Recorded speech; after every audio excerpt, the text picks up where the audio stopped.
The live TV, सच सबसे आगे।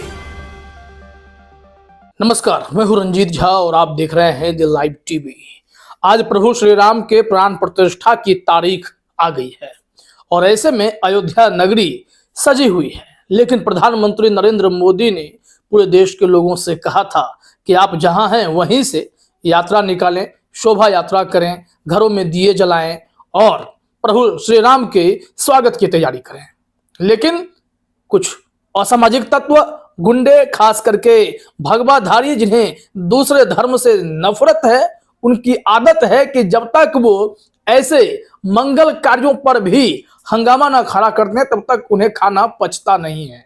जरा अपने स्क्रीन पर विजुअल देखिए, ये भगवा झंडा लगाते हुए जो आपको दिखाई पड़ रहे हैं, उस बिल्डिंग को देखकर ही आप समझ जाएंगे कि यह चर्च है। लेकिन ये लोग अपनी आदतों से बाज कहां आते हैं। यह घटना मध्य प्रदेश की है। झाबुआ में ऐसी घटना घटी है जहां एक और लोग राममयी होकर शोभा यात्रा निकालने में लगे, तो दूसरी तरफ ऐसे नफरती चिंटू अपनी हरकतों से बाज आते नहीं हैं।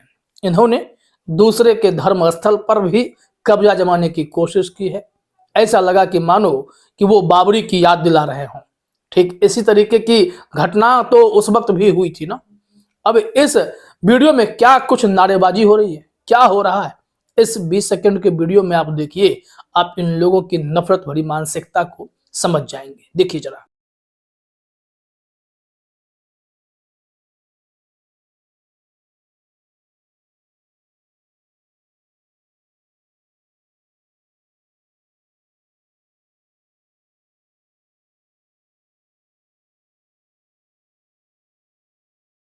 तो देख लिया आपने, ये है नफरती सोच वाले कट्टरपंथी युवाओं की हरकत। ये राममयी तो होते हैं लेकिन राम को बदनाम करने का कोई मौका नहीं छोड़ते। क्या प्रभु श्री राम यह संदेश कभी देते रहे कि किसी पर भी जाकर कब्जा जमा लो? उन्होंने कभी कब्जा करने की कोशिश नहीं की है। और ऐसे में ये नफरती चिंटू शोभा यात्रा निकालने के नाम पर हुड़दंग का सहारा लेते हैं, वो भी भाजपा शासित राज्यों में, जहां पर मुख्यमंत्रियों का पता नहीं किस तरीके का शासन है, जो ऐसे लोगों को खुली छूट देते हैं या फिर ऐसा होता देखते रहते हैं। जिस तरीके से असम में राहुल गांधी की भारत जोड़ो न्याय यात्रा में हुड़दंग किए जा रहे हैं, भाजपाई गुंडे खुले तौर पर सामने आ रहे हैं, बवाल काट रहे हैं, गाड़ियों में तोड़फोड़ कर रहे हैं और राहुल गांधी के खिलाफ नारे लगा रहे हैं। ये सब कुछ देखा जा रहा है कि कैसे भाजपा शासित राज्यों में इस तरीके से या तो नफरत फैलाए जा रहे हैं या फिर विपक्ष को परेशान किया जा रहा है। ये खुले तौर पर, सार्वजनिक तौर पर चीजें हो रही हैं। इस वीडियो को शेयर किया द मुस्लिम ने और लिखा भी है कि घटना झाबुआ मध्य प्रदेश की है। जय श्री राम के नारे के बीच एक चर्च पर भगवा झंडा लगाया गया। इसे देखकर बाबरी याद आ गई, क्योंकि बाबरी में भी यही तो हुआ था ना।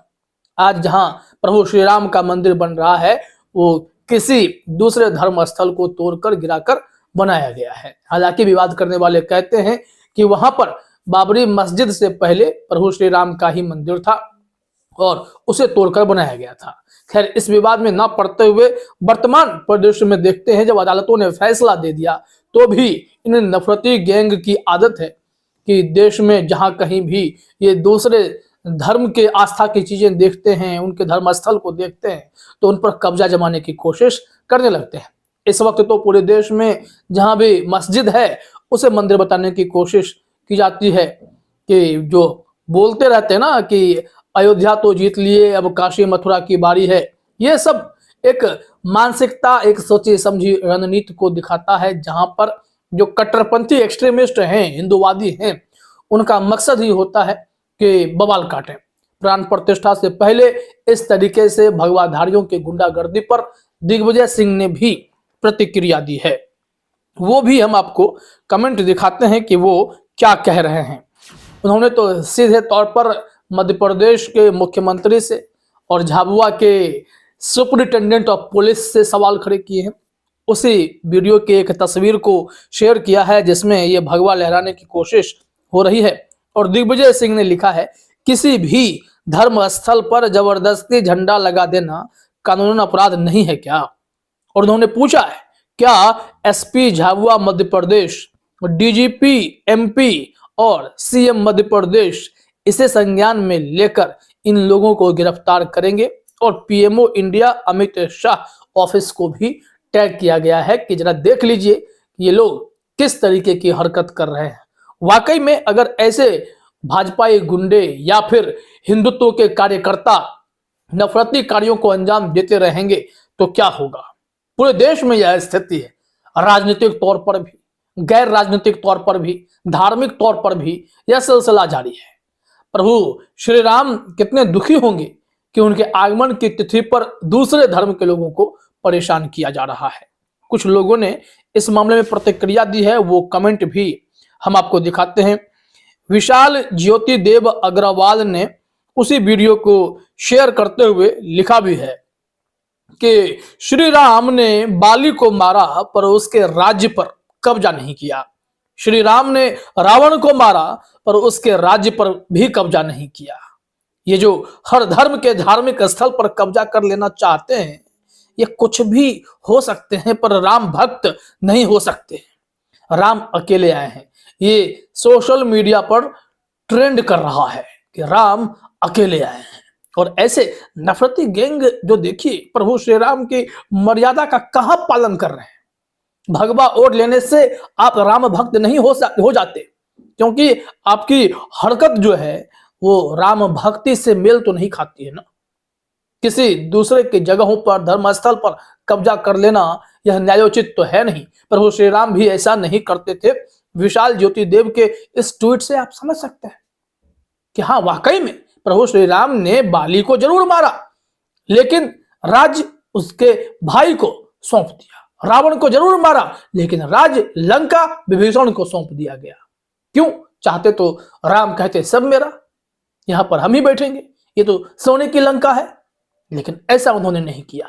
ये कब्जा करने की जिद बेहद ही नफरती सोच को प्रदर्शित करती है। अब इस संबंध में एक ट्वीट और देखिए।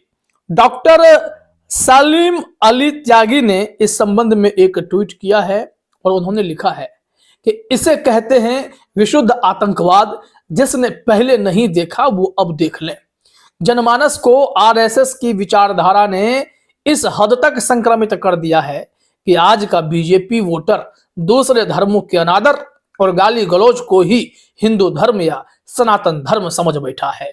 यह है मोदी जी का न्यू इंडिया। निश्चित तौर पर लोगों को गुस्सा आएगा और अपने अपने अंदाज में प्रतिक्रिया देंगे। सो प्रतिक्रिया दे रहे हैं। यह समाज का सबसे, कहते हैं ना कि बुरा दौर कह सकते हैं। एक और जहां आप कह रहे हैं कि ये राम युग आ रहा है, तो राम युग में क्या अब दूसरे धर्म के लोगों को जीने का अधिकार नहीं है? दूसरे धर्म के लोगों को अपने धर्म स्थल की रक्षा करने का, अपने धर्म में आस्था रखने का अधिकार नहीं है? अगर है तो फिर इस तरीके से भगवा गुंडे कैसे जाकर भगवा झंडा किसी भी धर्म स्थल पर फहरा सकते हैं, किसी की भावनाओं को आहत कर सकते हैं? इससे संवेदनाएं भड़कती हैं, माहौल बिगड़ता है, प्रशासन के लिए चुनौती बढ़ जाती है। ये सब समझते हुए भी ये कट्टरपंथी सोच वाले अपनी हरकत से बाज नहीं आते, तो निश्चित तौर पर इन पर कार्रवाई तो होनी ही चाहिए। फिलहाल इस वीडियो में इतना ही। आप सभी का हमसे जुड़ने के लिए बहुत बहुत धन्यवाद। द लाइव टीवी, सच सबसे आगे।